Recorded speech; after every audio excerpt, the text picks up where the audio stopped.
इस वीडियो में हम लोग देखेंगे class 11 biology chapter 1 the living world. How wonderful is the living world. मतलब ये जो लिविंग वर्ल्ड है ये बहुत ही ज़्यादा वंडरफुल है, और ऐसा इस कारण से है क्योंकि जो लिविंग वर्ल्ड है इसमें बहुत सारा वेराइटी है, डाइवर्सिटी है, तो इस कारण से लिविंग वर्ल्ड को वंडरफुल कहा गया है। The wide range of living types is amazing. तो लिविंग टाइप्स जो है तो इसका जो रेंज है वो नैरो रेंज नहीं है बल्कि ये वाइड रेंज है, तो इस कारण से ये अमेजिंग कहा गया है। The extraordinary habitats in which we find living organism, be it cold mountains, deciduous forest, oceans, fresh water lakes, deserts और hot springs, leave us speechless. तो जब हम लोग हैबिटेट्स की बात करते हैं तो देखते हैं कि जो लिविंग ऑर्गेनिज्म होते हैं वो बहुत से टाइप के हैबिटेट्स में पाए जाते हैं। हैबिटेट्स यानी कि निवास स्थान। तो यहाँ पर जैसे कि cold mountains, deciduous forest, oceans, fresh water lakes, deserts और हॉट स्प्रिंग्स, तो इन सब के इस हैबिटेट्स का जो वेरिएशन है, जो डाइवर्सिटी है, और ये जो अलग अलग हैबिटेट्स में पाए जाते हैं, तो इसे देखने के बाद हम आश्चर्य से भर जाते हैं, और ये जो होता है सो हमें स्पीचलेस बना देता है। The beauty of a galloping horse और the migrating birds, the valley of flowers और the attacking shark evokes awe and a deep sense of wonder. तो ये जो हॉर्स जो होता है उसका जो ब्यूटी होता है गैलोपिंग हॉर्स का और माइग्रेटिंग बर्ड्स का या फिर वैली ऑफ फ्लावर्स और अटैकिंग शार्क का, ये जो होता है सो अंदर से हमें आश्चर्य से भर देता है। The ecological conflict and cooperation among members of a population and among population of a community or even the molecular traffic inside a cell make us deeply reflect on what indeed is life। तो जब हम लोग देखते हैं कि जो ecological conflict और cooperation होता है पॉपुलेशन के बीच या फिर कम्युनिटी के बीच, या हम लोग सेल के अंदर ही देखें तो सेल में बहुत सारे सेल ऑर्गेनेल्स होते हैं जैसे कि mitochondria, Golgi body, endoplasmic reticulum. तो ये सब देखने के बाद हमें महसूस होता है कि आखिर लाइफ है क्या। This question has two implicit question within it. तो इस क्वेश्चन से हमें दो क्वेश्चन सामने नज़र में आते हैं। The first is a technical one and seeks answer to what living is as opposed to the non living.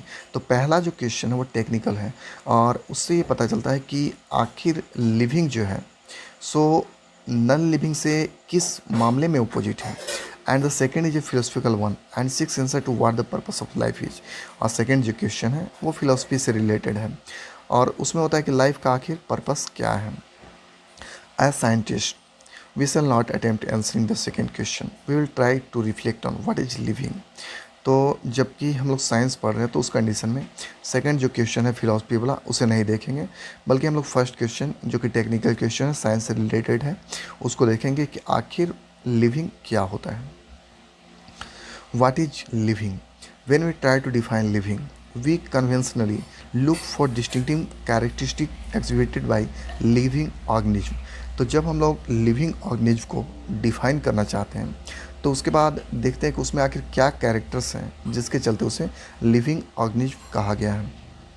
तो कुछ कैरेक्टर्स दिया हुआ है जैसे growth, reproduction, ability to sense environment and mounted suitable response come to our mind immediately as unique feature of living organism.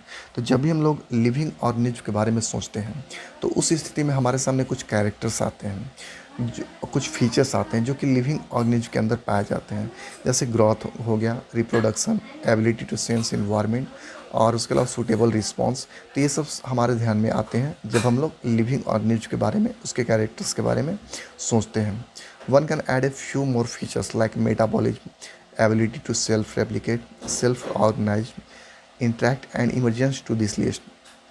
या उसमें कुछ और फीचर्स जोड़ा जा सकता है जैसे कि मेटाबॉलिज्म, उस सेल्फ रेप्लिकेशन का जो एबिलिटी है वो, सेल्फ ऑर्गेनाइज करना, इंटरेक्ट करना, ये सब जोड़ा जा सकता है। तो अब हम लोग देखते हैं, let us try to understand each of these. तो हम लोग सारे जो फीचर्स हैं इसको वन बाय वन देखते हैं। फर्स्ट है ऑल लिविंग ऑर्गेनिज्म ग्रो। मतलब जितने भी लिविंग ऑर्गेनिज्म होते हैं वो ग्रो करते हैं, ग्रोथ करते हैं। Increase in mass and increase in number of individuals are twin characteristic of growth.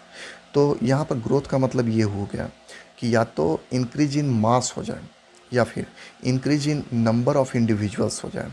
तो ये दोनों किसी भी कंडीशन में हो तो उसे ग्रोथ कहा जाएगा।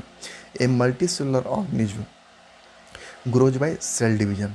तो एक जो मल्टी सेलुलर ऑर्गेनिज्म होता है वो ग्रोथ कैसे करता है, सेल डिवीजन के द्वारा करता है। जैसा कि हम सब जानते हैं मल्टी सेलुलर जो ऑर्गेनिज्म होता है बहुत सारे सेल से मिलकर बना होता है, और उस कंडीशन में जब उसे रेप्लिकेट करना है तो उस कंडीशन में सेल डिवीजन होता है। In plants this growth by cell division occurs continuously throughout their life spans. अब प्लांट जो होता है उसमें ये जो ग्रोथ होता है वो पूरा उसके लाइफ स्पेन लाइफ लॉन्ग चलता रहता है। इन एनिमल्स, लेकिन एनिमल्स में this growth is seen only up to a certain age. Animals में जो होता है वो प्लांट के जैसा ग्रोथ पूरे लाइफ भर नहीं होता है, बल्कि एक खास एज तक पहुंचने के बाद एनिमल्स में ग्रोथ जो होता है वो शुरू हो जाता है। जैसे हम लोग खुद का ही देखते हैं तो उस कंडीशन में हम लोग देखते हैं कि हम लोग 18-20 तक जो ग्रोथ होना होता है वो हो जाता है, और उसके बाद कोई भी व्यक्ति ग्रोथ नहीं करता। However, cell division occurs in certain tissue to replace lost cell। लेकिन फिर भी सेल डिवीजन होता है मनुष्य में ताकि जो लोस्ट सेल हो गए हैं, जो सेल फिनिश हो चुका है, डिस्ट्रॉय हो चुका है, तो उस कंडीशन में उसे रिप्लेस करने के लिए सेल डिवीजन होता है। Unicellular organism grow by cell division. और जो यूनिसेलुलर ऑर्गेनिज्म होते हैं यानी कि जो एक सेल से मिलकर बने होते हैं वो सेल डिवीजन के द्वारा ग्रो करते हैं। One can easily observe this in vitro cultures by simply counting the number of sales under the microscope. तो अगर कोई भी काउंट करना चाहे तो उसे इन विट्रो जो कल्चर्स होता है तो उसमें जब नंबर को काउंट करेगा, माइक्रोस्कोप से देखेगा और उसको काउंट करेगा, तो उस स्थिति में पता चल जाएगा कि उसमें सेल डिवीजन हो रहा है। In majority of higher animals and plants growth and reproduction are mutually exclusive events. तो जो भी हायर एनिमल्स और प्लांट्स होते हैं तो उसमें ग्रोथ और रिप्रोडक्शन जो होता है वो अलग अलग इवेंट्स होते हैं। One must remember that increase in body mass is considered as growth. तो हमें यह ध्यान रखना चाहिए कि बॉडी मास का जो इंक्रीज होगा उसे ग्रोथ कहा जाता है। Non living objects also grow if we take increase in body mass as a criterion for growth. तो अगर हम लोग इसी चीज़ को क्राइटेरिया मान लें कि कोई भी चीज़ अगर थोड़ा सा उसका इंक्रीज इन मास हो जाए, बॉडी मास हो जाए, तो उस कंडीशन में हम लोग ग्रोथ मानते हैं। तो नॉन लिविंग ऑर्गेनिज्म जो होता है या फिर नॉन लिविंग ऑब्जेक्ट जो होता है उस पर भी इंक्रीज इन मास होता है, लेकिन वो एक्सटर्नली होता है तो उसे भी ग्रोथ कहा जाएगा। फिर mountains, boulders and sand mounds do grow. जैसे हम माउंटेन्स पे देखते हैं तो उसमें बहुत सारा धूल मिट्टी जो होता है आकर जमते रहता है। बॉल्डर्स पे देखते हैं, सैंड माउंट्स पे देखते हैं जो कि ग्रो होते रहते हैं। However, this kind of growth exhibited by non-living objects is by accumulation of material on the surface। तो ये जो इस टाइप का जो ग्रोथ होता है नॉन लिविंग ऑब्जेक्ट्स में, इसमें क्या होता है कि उसका जो सरफेस होता है उसमें कुछ मटेरियल जो होते हैं सो एक्यूमुलेट होते हैं, एक्यूमुलेशन होता है मटेरियल्स का। In living organism growth is from inside. लेकिन लिविंग ऑर्गेनिज्म जो है इसमें जो ग्रोथ होता है वो इनसाइड से होता है। यानी नॉन लिविंग ऑर्गेनिज्म जो है या फिर नॉन लिविंग ऑब्जेक्ट जो है उसमें क्या होगा कि जो ग्रोथ होगा वो एक्सटर्नली होगा, और यहाँ पर जो है यानी लिविंग ऑर्गेनिज्म जो होगा उसमें जो ग्रोथ होगा वो इंटरनली होगा। Growth therefore can not be taken as a defining property of living organism. तो इस कारण से जो ग्रोथ होता है उसे डिफाइनिंग प्रॉपर्टी नहीं कहेंगे, और ऐसा इसलिए नहीं कहेंगे बिकॉज जो ग्रोथ है वो लिविंग में भी है और नॉन लिविंग ऑब्जेक्ट्स में भी देखने को मिल रहा है। हालांकि दोनों में अंतर है, उसमें जो ग्रोथ होता है वो एक्सटर्नली होता है और जो लिविंग ऑर्गेनिज्म होते हैं उसमें जो ग्रोथ होता है वो इंटरनली होता है। Condition under which it can be observed in all living organisms have to be explained, and then we understand that it is a characteristic of living system। A dead organism does not grow। तो हालांकि हम लोग जब देखते हैं उसका analysis करते हैं तो हमें पता चलता है कि ये जो लिविंग सिस्टम जो होता है उसी में ग्रोथ इस टाइप से होता है, और एक जो डेड ऑर्गेनिज्म जो होता है वो ग्रोथ नहीं करता। Next, reproduction likewise is a characteristic of living organism. तो सेकंड जो कैरेक्टरिस्टिक है लिविंग ऑर्गेनिज्म का वो है रिप्रोडक्शन।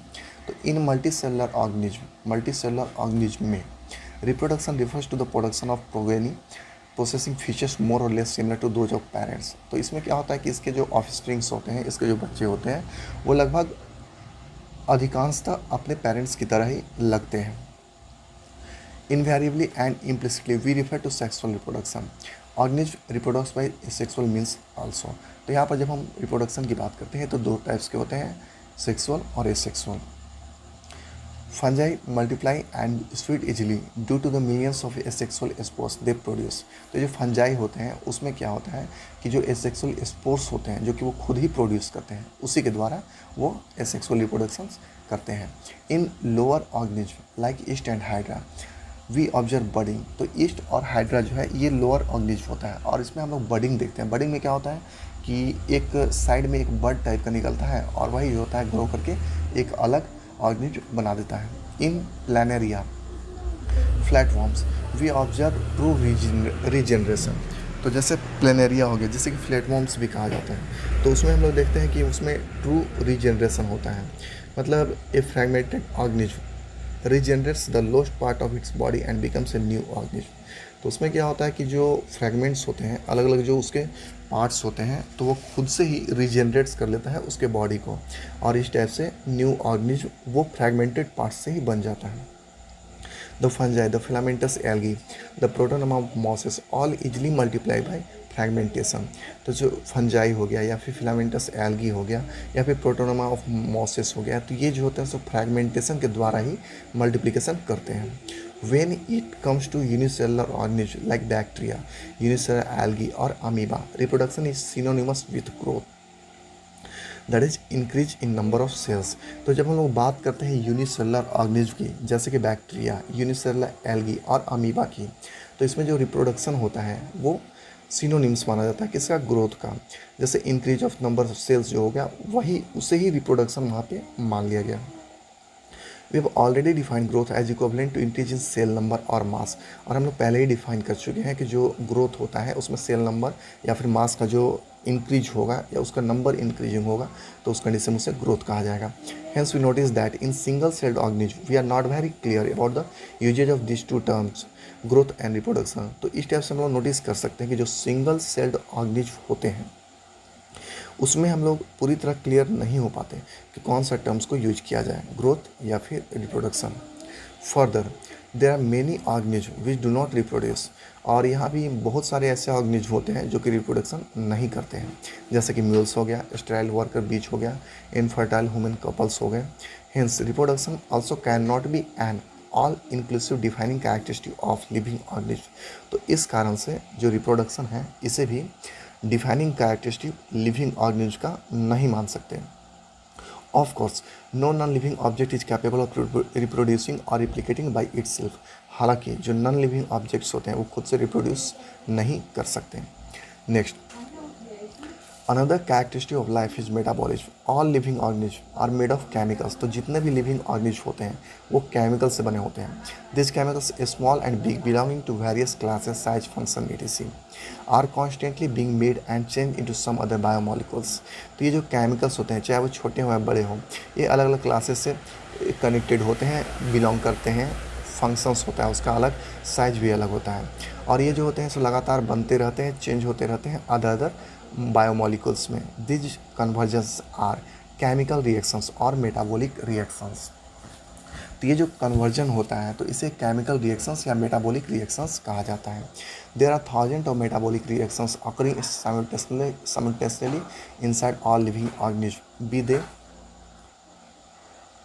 Unicellular or multicellular. तो ये जो मेटाबॉलिज्म जो होता है सो थाउजेंड ऑफ मेटाबॉलिक रिएक्शंस जो होते हैं वो लिविंग ऑर्गेनिज्म के अंदर चलते रहते हैं, चाहे वो यूनिसेलुलर हो या फिर मल्टीसेलुलर हो। All plants, animals, fungi and microbes exhibit metabolism. तो जितने भी प्लांट्स होते हैं, एनिमल्स होते हैं, फंजाई होते हैं और माइक्रोब्स होते हैं, ये मेटाबॉलिज्म को एग्जिबिट करते हैं, प्रदर्शित करते हैं। The sum total of all the chemical reactions occurring in our body is metabolism. तो जितने भी केमिकल रिएक्शंस जो कि हमारे बॉडी में होते हैं तो उसका जो टोटल हुआ, सम टोटल हुआ, उसे ही मेटाबॉलिज्म कहते हैं। अब मेटाबॉलिज्म जो होता है सो दो टाइप्स का होता है, एक जो होता है सो एनाबॉलिज्म होता है और सेकंड जो होता है सो केटाबॉलिज्म होता है। No non living object exhibit metabolism. तो कोई भी नॉन लिविंग ऑब्जेक्ट जो होता है सो मेटाबॉलिज्म शो नहीं करता। Metabolic reactions can be demonstrated outside the body in cell free system. हालांकि जो मेटाबॉलिक रिएक्शंस जो होते हैं वो बॉडी से बाहर भी डेमोन्स्ट्रेट किए जा सकते हैं। An isolated metabolic reaction also the body of an organism performed in a test tube in neither living nor non living। तो अगर ये मेटाबॉलिक रिएक्शंस को अगर हम लोग टेस्ट ट्यूब में करें तो उस स्थिति में न तो इसे लिविंग और न ही इसे नॉन लिविंग माना जाएगा। Hence while metabolism is a defining feature of all living organism without exception, isolated metabolic reaction in vitro are not living things but surely living reactions. हालांकि जो मेटाबॉलिज्म जो होता है सो लिविंग ऑर्गेनिज्म का defining feature है बिना किसी अपवाद के, लेकिन जो आइसोलेटेड मेटाबॉलिक रिएक्शंस होता है जो कि इन विट्रो में होता है तो वो लिविंग थिंग्स नहीं होता, लेकिन वो लिविंग रिएक्शंस होता है।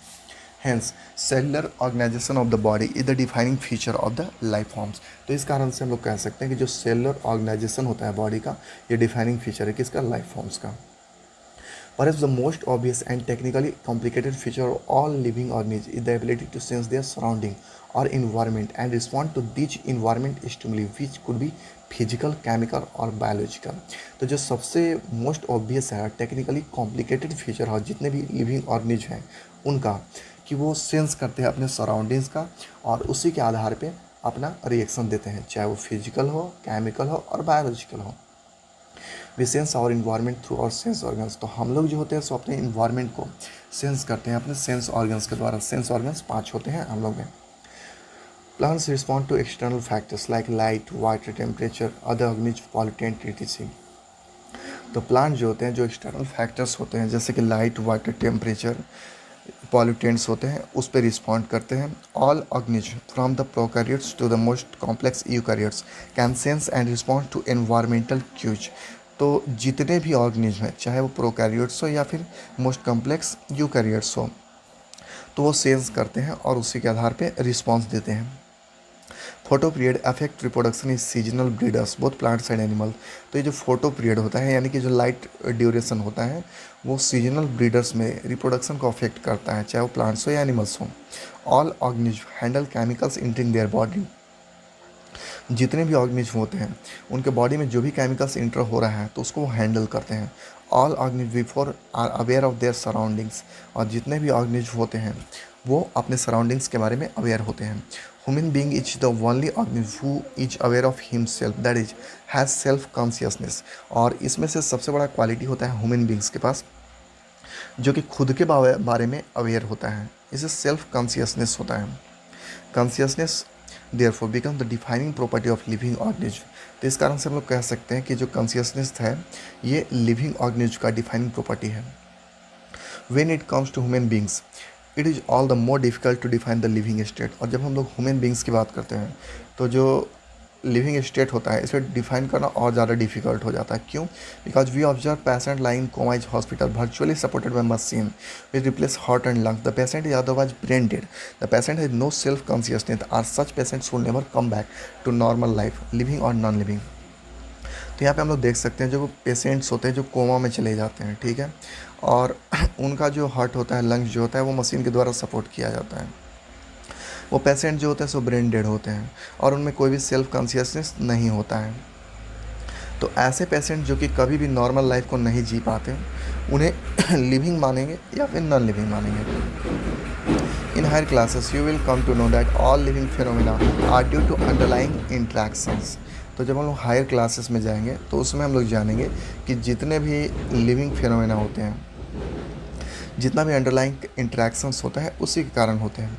Properties of tissue are not present in the constituent cells but arise as a result of interactions among the constituent cells.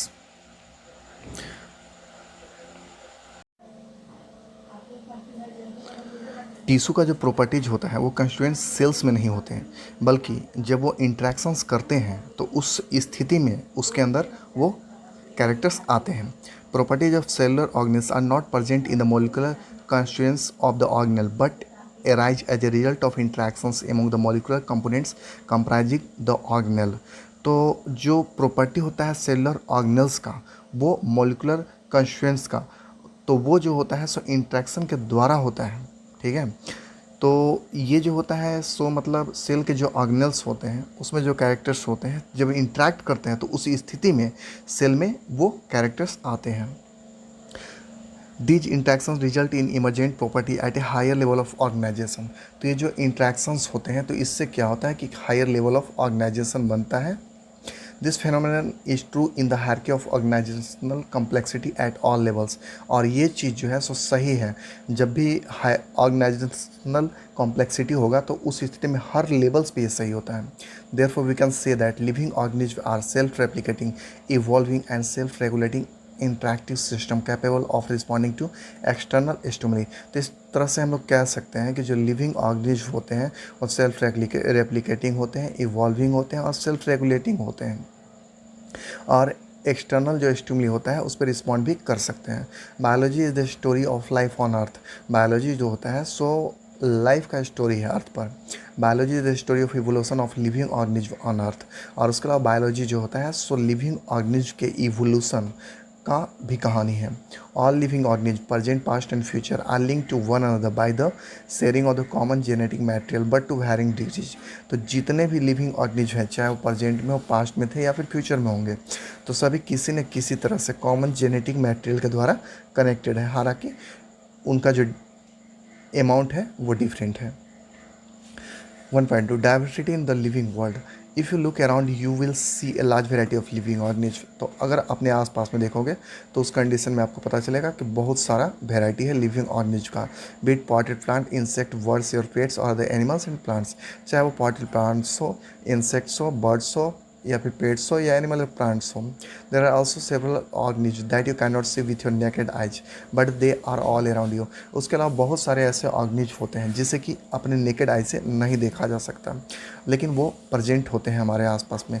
If you are to increase the area that you make observation in the range and variety of organism that you will see would increase. तो अगर हम लोग अपने जो observation का area है उसे increase कर दें तो उस स्थिति में हम लोग देखेंगे कि जो इसका नंबर होगा और वेराइटी होगा वो भी ज़्यादा इंक्रीज हो जाएगा।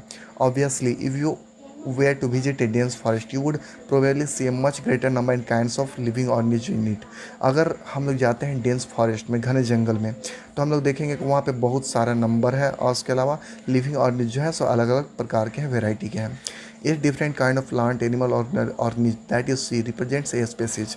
तो जितने भी अलग अलग प्रकार के प्लांट, एनिमल्स और ऑर्गेनिज्म दिखाई देते हैं वो एक स्पेसी को रिप्रेजेंट करते हैं। The number of species that are known and describe range between 1.7 to 1.8 million. तो ये इंपॉर्टेंट क्वेश्चन हो गया कि जो नंबर ऑफ स्पेसीज जो है अभी तक जो जाना गया है वो 1.7 टू 1.8 मिलियन के बीच में है। दिस रेफर्स टू बायोडाइवर्सिटी और the number and types of organism present on earth. तो ये जो होता है सो बायोडाइवर्सिटी है या फिर नंबर ऑफ ऑर्गेनिज्म जो प्रेजेंट है अर्थ में उनका संख्या है। We should remember here that as we explore new areas and even old ones new organism are continuously being identified. तो हमें ये चीज़ ध्यान रखना चाहिए कि अगर हम नए एरिया में जाते हैं या फिर हम लोग पुराने जगह पे ही और ज़्यादा सर्च करते हैं तो उस स्थिति में नए नए ऑर्गेनिज्म और ज़्यादा आइडेंटिफाई होंगे। As stated earlier there are millions of plants and animals in the world. तो जैसा कि पहले ही उल्लेखित किया जा चुका है कि जो प्लांट्स और एनिमल्स होते हैं वो मिलियंस में होते हैं। We know that plants and animals in our own area by their local names. और हम लोग जो होते हैं सो प्लांट्स और एनिमल्स जो हमारे एरिया में होते हैं उसे उसके लोकल नेम्स से जानते हैं। This local names would vary from place to place even within a country. तो हम लोग जिस चीज़ को उस लोकल नेम से जानते हैं तो वो अलग अलग जगह में वो नाम अलग अलग होता है।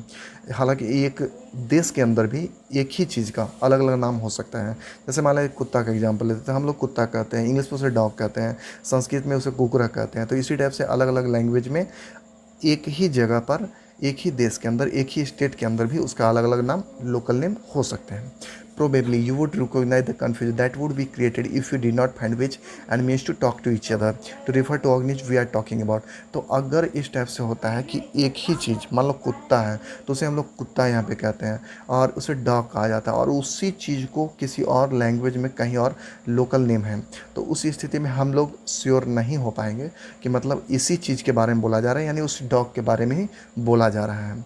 तो लोकल नेम में जो वेरिएशन होता है इसके कारण बहुत सारे प्रॉब्लम्स फेस करना पड़ता है। Hence there is no a need to standardize the name of living organism such as a particular organism is known by the same name all over the world। तो इस कारण से एक स्टैंडर्ड नेम की आवश्यकता महसूस हुई, जिससे कि जो पार्टिकुलर ऑर्गेनिज्म है उसे एक ही नाम से पूरे वर्ल्ड भर में जाना जाए, ताकि किसी टाइप का कोई डिफ़िकल्टी क्रिएट ना हो कि हम लोग किस चीज़ को रिफ़र कर रहे हैं। This process is called nomenclature.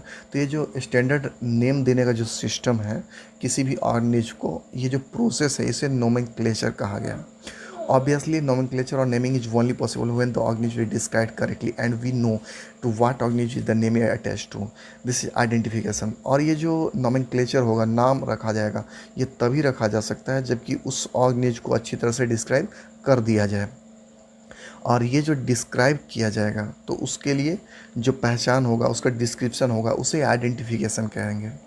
In order to facilitate the study, number of scientists have established procedures to assign a scientific name to each known organism. तो इसके कारण ये स्टडी को थोड़ा सा आसान बनाने के लिए साइंटिस्ट जो हैं सो बहुत सारे साइंटिफिक नेम्स का सिस्टम बनाए हैं। This is acceptable to biologist all over the world. और इस नियम को जितने भी बायोलॉजिस्ट हैं ऑल ओवर द वर्ल्ड सभी स्वीकार करते हैं। For plants scientific names are based on agreed principle and criteria which are provided in international code for botanical nomenclature ICBN। तो प्लांट्स के लिए जो साइंटिफिक नेम होते हैं उसका कुछ एग्रीड प्रिंसिपल है और क्राइटेरिया है, और ये नेम जो होता है so international code for botanical nomenclature के द्वारा दिया जाता है। यानी ICBN जो है उसका फुल फॉर्म हो गया international code for botanical nomenclature. You may ask how are animals named. तो यहाँ पर एक क्वेश्चन पूछा जाएगा कि अगर प्लांट्स को international code for botanical nomenclature नाम प्रोवाइड करता है तो फिर एनिमल्स का कौन देता है। Animal taxonomist have evolved international code of zoological nomenclature. तो जो एनिमल टेक्सोनोमिस्ट होते हैं उन्होंने international code of zoological nomenclature बनाया है ICZN। यानी ICZN का फुल फॉर्म हो गया international code of zoological nomenclature. The scientific names ensure that each organism has only one name.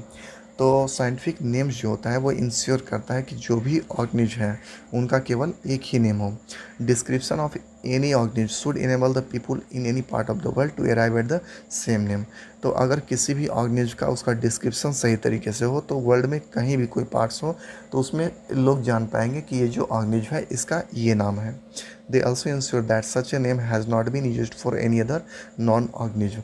और उसके अलावा ये भी इंश्योर होना पड़ता है कि ये जो नाम है वो पहले किसी ऑर्गेनिज्म को नहीं दिया गया है। Biologist followed universally accepted principle to provide scientific names to non organism. तो जो बायोलॉजिस्ट होते हैं वो एक यूनिवर्सली एक्सेप्टेड प्रिंसिपल को फॉलो करते हैं और उसे साइंटिफिक नेम देते हैं जो नॉन ऑर्गेनिज्म होते हैं उसे। तो each name has two components. हर नाम जो होता है उसमें दो कंपोनेंट्स होते हैं, the generic name and the specific epithet. तो पहला जो होता है उसे जेनरिक नेम बोलते हैं और सेकेंड जो होता है उसे स्पेसिफिक एपिथेट बोलते हैं। This system of providing a name with two components is called binomial nomenclature. तो ये जो सिस्टम होता है जिसमें कि नेम प्रोवाइड किया जाता है और उसके टू कंपोनेंट्स होते हैं उसे बायनोमियल नोमेनक्लेचर कहा जाता है। This naming system given by Carolus Linnaeus is being practised by biologist all over the world. और ये जो सिस्टम दिया गया था नेमिंग सिस्टम, ये दिया गया था कैरोलस लिनियस के द्वारा, और ये जो होता है सो जितने भी बायोलॉजिस्ट वर्ल्ड में है सबके द्वारा इसका यूज किया जाता है। This naming system using A 2 word format was found convenient. तो ये जो नेमिंग सिस्टम होता है इसमें 2 वर्ड फॉर्मेट होता है और ये काफ़ी आसान है। Let us take the example of mango to understand the way of providing scientific names better. तो एक एग्जांपल लेते हैं मैंगो का, तो उससे साइंटिफिक नेम्स का जो पैटर्न होता है वो समझने में थोड़ा आसान होगा। The scientific name of mango is written as Mangifera indica. तो जो मैंगो का साइंटिफिक नेम्स होता है उसे मैंजिफेरा इंडिका लिखा जाता है साइंटिफिक नेम्स के अनुसार। Let us see how it is a binomial name. अब हम लोग देखते हैं कि आखिर ये बायनोमियल नेम कैसे है। In this name Mangifera represent the genus while indica is a particular species or a specific epithet. तो ये जो नाम है मैंजिफेरा इंडिका, तो इसमें मैंजिफेरा जो है सो जीनस है और इंडिका जो है सो एक स्पेसीज है या फिर स्पेसिफिक एपिथेट है। Other universal rules of nomenclature are as follows. तो जो यूनिवर्सल रूल्स ऑफ नोमेनक्लेचर है वो ये है। First, biological names are generally in Latin and written in italics. तो नेम जो होगा वो लैटिन में होगा और इटैलिक्स में उसे लिखा जाएगा। दे आर लैटिनाइज्ड और derived from Latin irrespective of their origin. तो या तो उसे लैटिनाइज्ड किया जाएगा या फिर लैटिन से लिया जाएगा, चाहे उसका ओरिजिन कुछ भी हो। The first word in a biological name represent the genus while the second component denotes the specific epithet.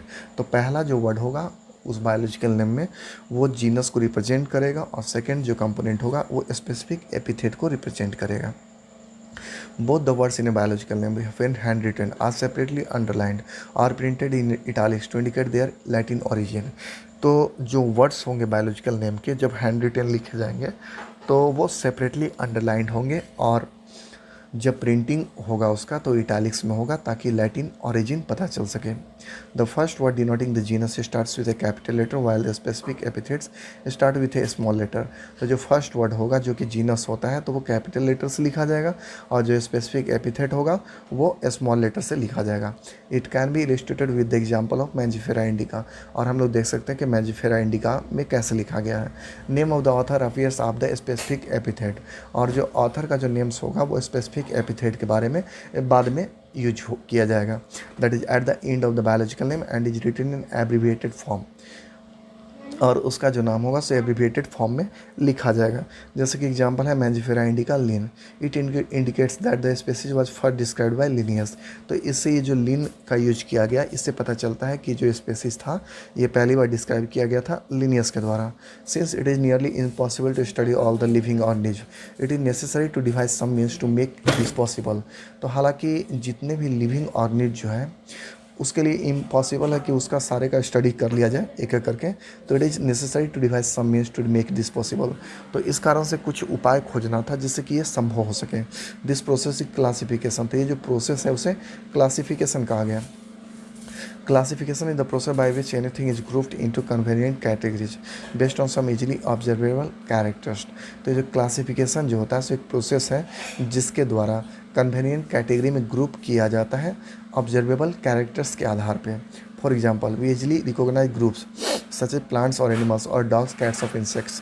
जैसे कि हम लोग आसानी से पहचान सकते हैं डॉग को, कैट को, इंसेक्ट को, प्लांट और एनिमल को। The moment we use any of these terms we associate certain characters with the organism in that group।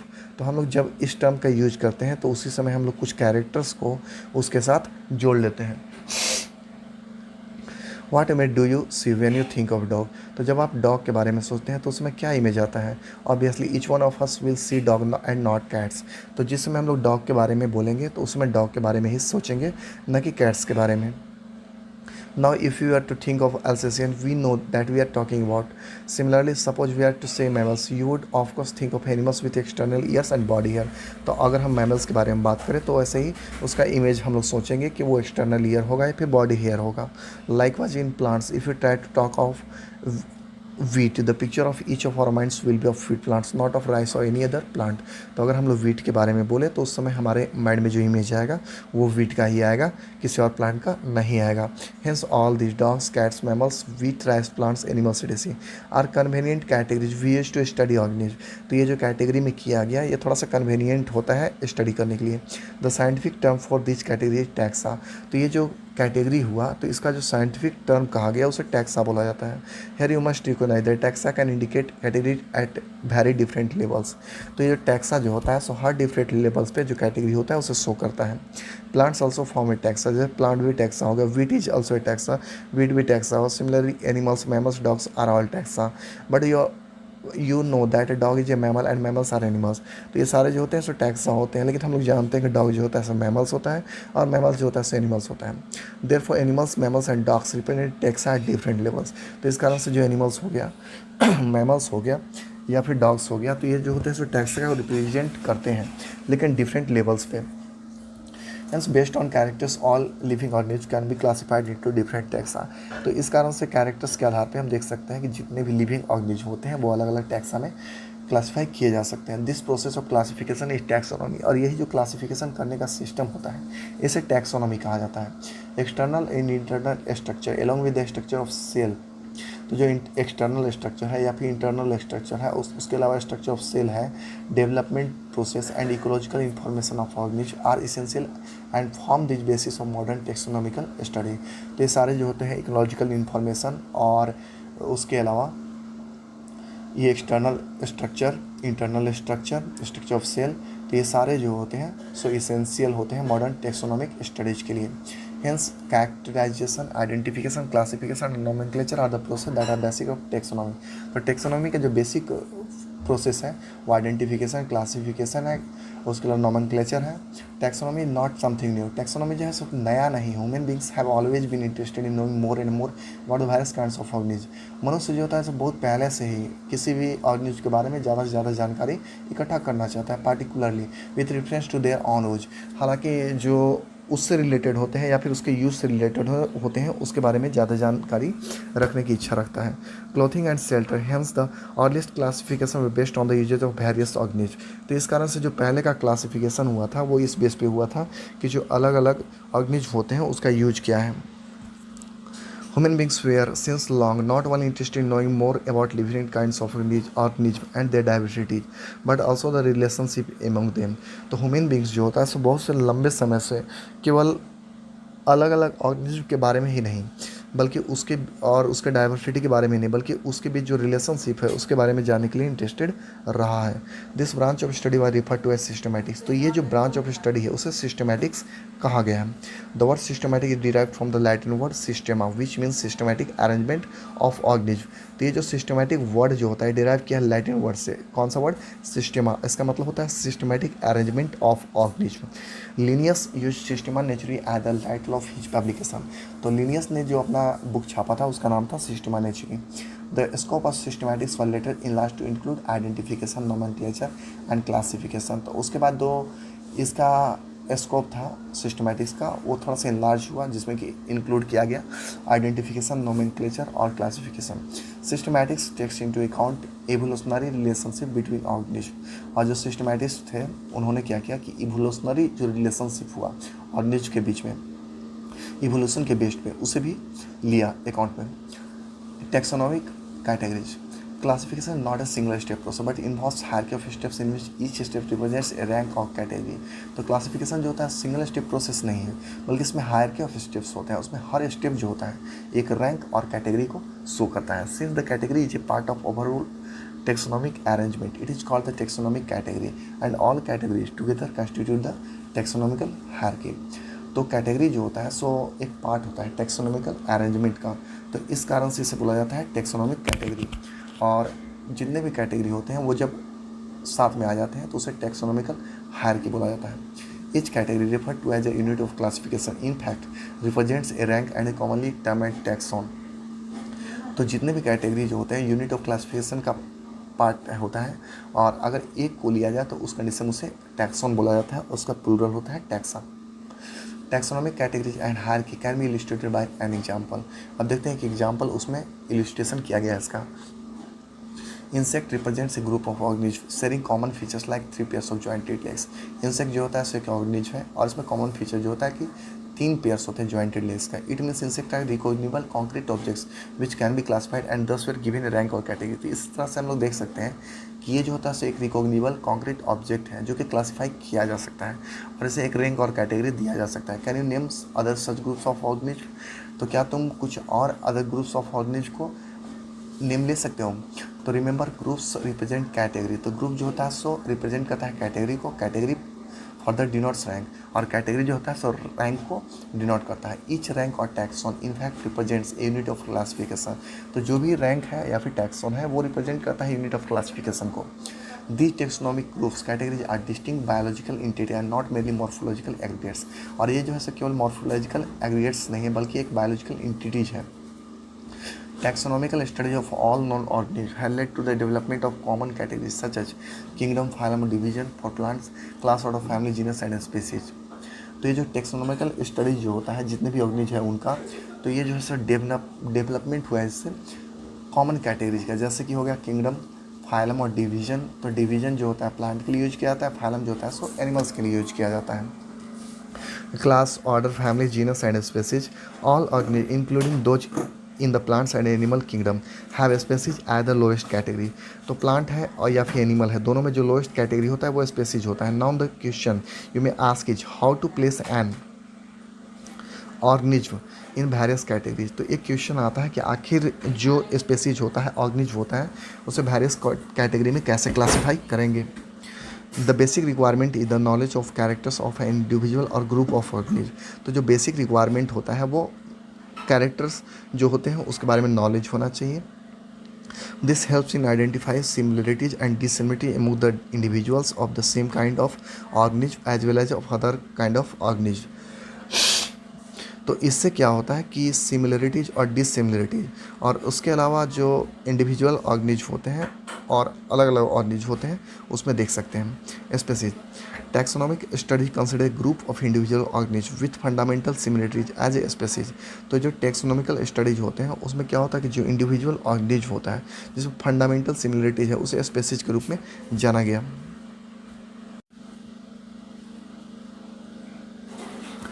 One should be able to distinguish one species from the other closely related species based on the distinct morphological differences. तो अगर morphological differences देखें तो उस condition में हम लोग एक species को दूसरे स्पेसीज से अलग कर सकते हैं। Let us consider Mangifera indica, Solanum tuberosum potato and Panthera leo lion. तो जो मैंजीफेरा इंडिका हो गया वो आम हो गया, और सोलानम ट्यूबरसम जो हो गया पोटैटो हो गया, और पैंथेरा लियो जो हो गया सो लायन हो गया। All the three names indica, ट्यूबरसम and Leo represent the specific epithet. तो ये जो इंडिका हुआ, मैंजीफेरा और ट्यूबरसम हुआ और लियो जो हुआ, ये स्पेसिफिक एपिथेट को रिप्रेजेंट करते हैं। While the first word Mangifera, Solanum and Panthera are gender and represents another higher level of taxon और category.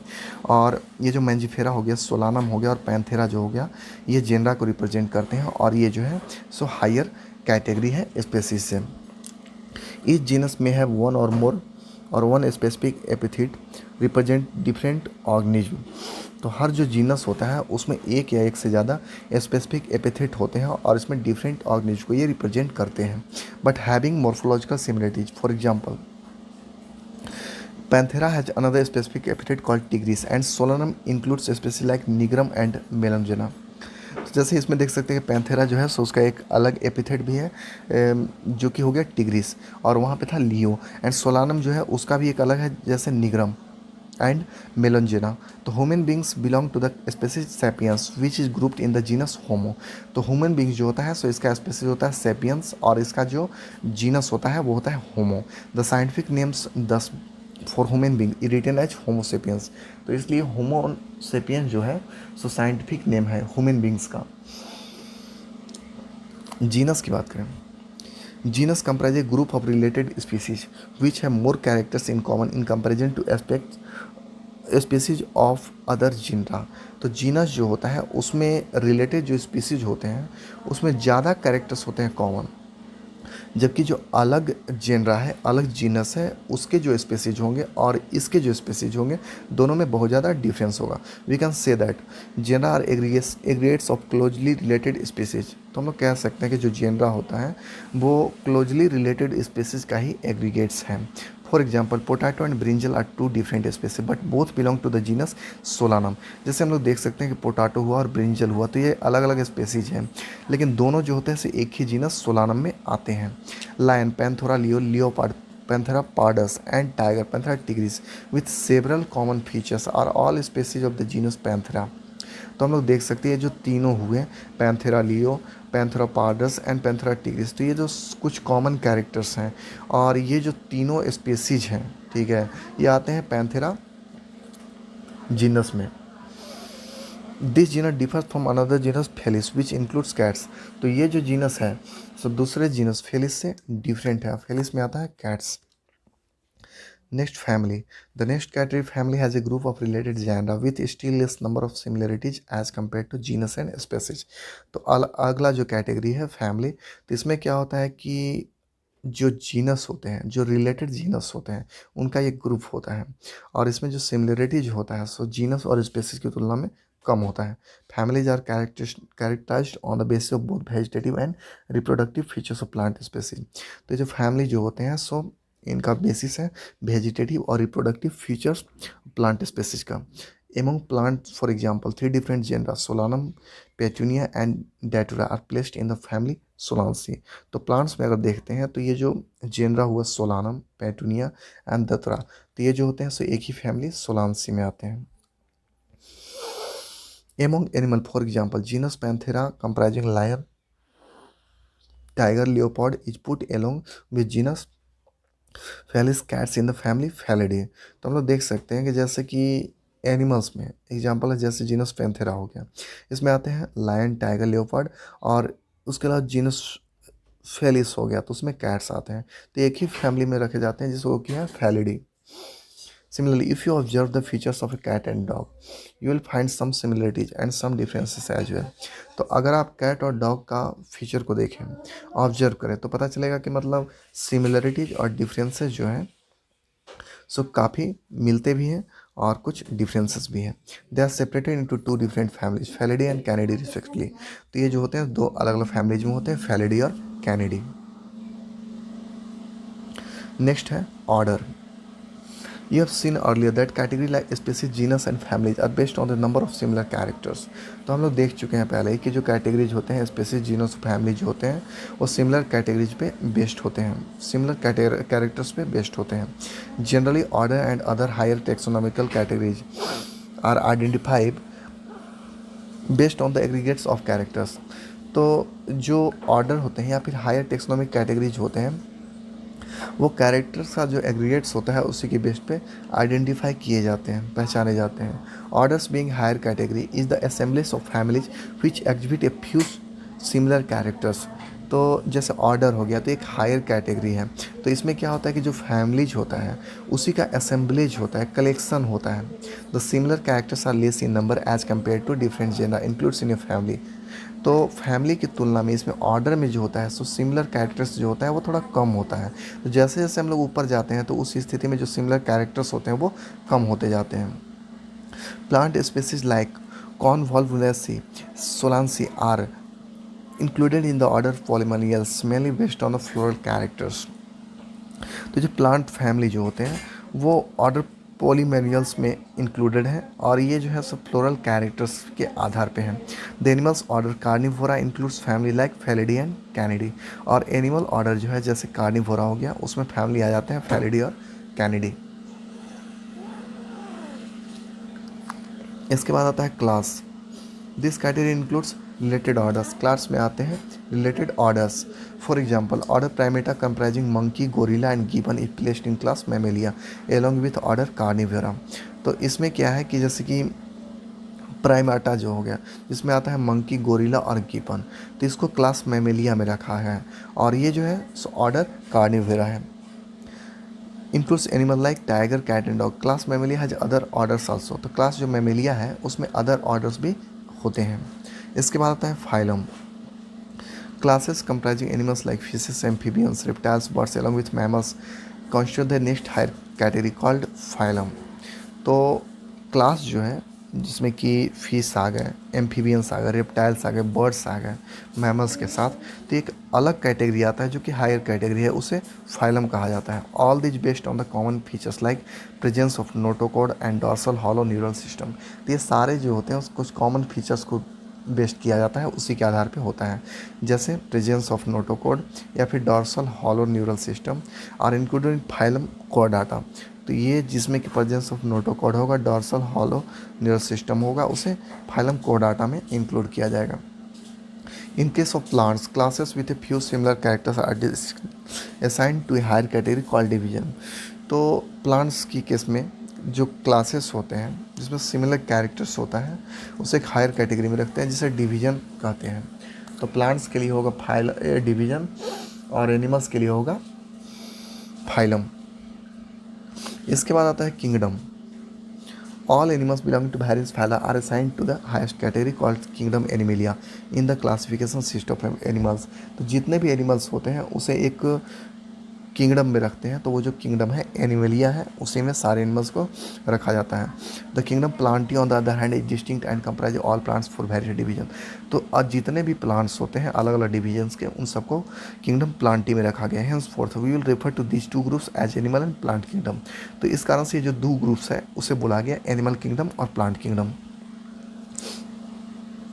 The taxonomic category from a specific to kingdom have been shown in ascending order starting from species in figure 1.1। इसमें देख सकते हैं कि species से लेके kingdom तक का शो किया गया है असेंडिंग ऑर्डर में, बढ़ते क्रम में। दीज आर ब्रॉड कैटेगरीज, तो इसे ब्रॉड कैटेगरीज कहा जाता है। However taxonomist have also developed subcategories in the hierarchy to facilitate more sound and scientific placement of higher restriction। अब साइंटिस्ट जो हैं सो उन्होंने सब कैटेगरीज भी डिस्कवर किए हैं, डेवलप किए हैं। उससे क्या होगा कि ज़्यादा इंफॉर्मेशन मिलेगा और साइंटिफिक प्लेसमेंट के बारे में अच्छी तरह से हो सकेगा। Look at the hierarchy in figure 1.1। तो यहाँ पर देख सकते हैं हायरार्की के बारे में दिया गया है। Can you recall the basis of arrangement? Say for example as you go higher from species to kingdom the number of common characters goes on decreasing, lower the taxa more the characters that the numbers within the taxa on share. तो जैसे हम लोग नीचे से ऊपर जाएंगे तो उस कंडीशन में जो होता है सो कैरेक्टर्स डिक्रीज करते हैं, सिमिलर कैरेक्टर्स। तो जितना ज़्यादा लोअर टैक्स होगा तो उसमें सिमिलर कैरेक्टर्स जो होंगे वो बहुत ज़्यादा होंगे, और जितना ऊपर का टैक्स होगा तो उतना ही सिमिलर कैरेक्टर्स जो होंगे वो कम होंगे। Higher the category greater the difficulty of determining the relationship to other taxa at the same level.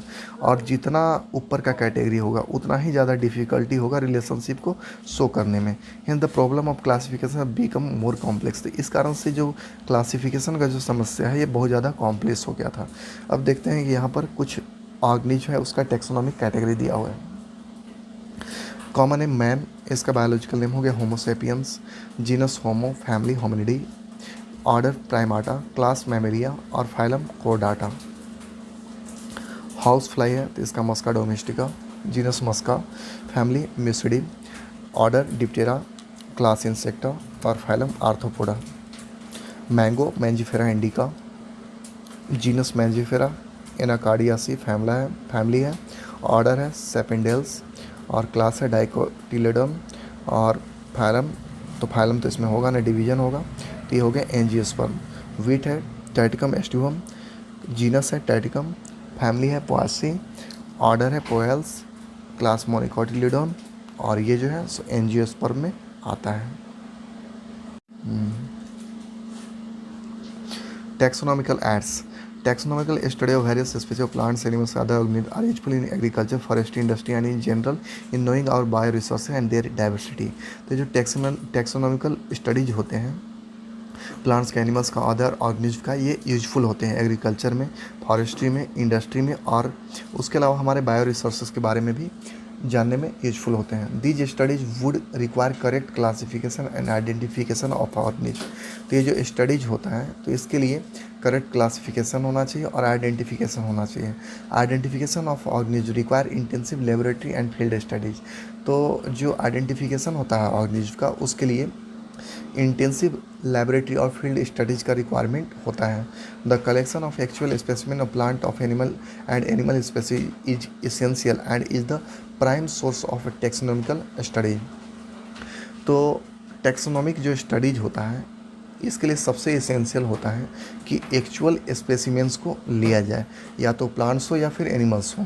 These are also fundamental to study and essential for training in systematics. और ये systematics के लिए भी इसेंशियल होते हैं। It is use for classification of an organism and the information gathered is also stored along with the specimens.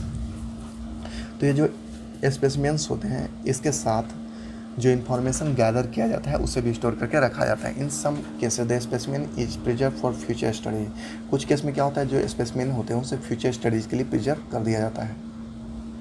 Biologist have established certain procedures and techniques to store and preserve the information as well as the specimens. अब biologist ने बहुत सारे ऐसे procedures और techniques खोजे हैं जिसके द्वारा कि इंफॉर्मेशन को स्टोर किया जा सकता है। Some of these are explain to help you understand the usages of this aids. तो कुछ का एक्सप्लेनेशन किया गया है। फर्स्ट है herbarium. Herbarium is a store house collected plant specimen that are dried, fresh and preserved on seeds. Herbarium जो होता है सो कलेक्टेड प्लांट स्पेसिमेंस होता है, उसको सुखाया जाता है, प्रेस किया जाता है और उसको प्रिजर्व किया जाता है सीड्स में। Further this seeds are arranged. देख सकते हैं ये हर्बेरियम का फिगर है शोइंग स्टोर्ड स्पेसिमेंस, और इसमें जो है सो स्पेसिमेन स्टोर किया गया है। According to universally accepted system classification. तो जिस टाइप से यूनिवर्सली एक्सेप्टेड क्लासिफिकेशन सिस्टम है तो उसी के हिसाब से उसको स्टोर किया जाता है इंफॉर्मेशन को। These specimens along with their descriptions on herbarium seeds become a storehouse or repository for future use. तो इसको क्या करते हैं कि सीड्स पे स्टोर किया जाता है और इसको फ्यूचर यूज के लिए भी यूज किया जाता है. The herbarium seeds also carry a level providing information about date and place of collections, English local and botanical names, formally collectors नेमेडिसिम. तो इसमें क्या होता है कि जो हर्बेरियम सीट होता है उसमें एक लेबल लगाया जाता है और लेबल में डेट लिखा जाता है, प्लेस ऑफ कलेक्शन लिखा जाता है इंग्लिश में, या फिर लोकल और बोटानिकल नेम्स लिखा जाता है, फैमिली लिखा जाता है और जिसने कलेक्ट किया उसका नाम लिखा जाता है. Herbaria also serve as quick reference system in taxonomical study.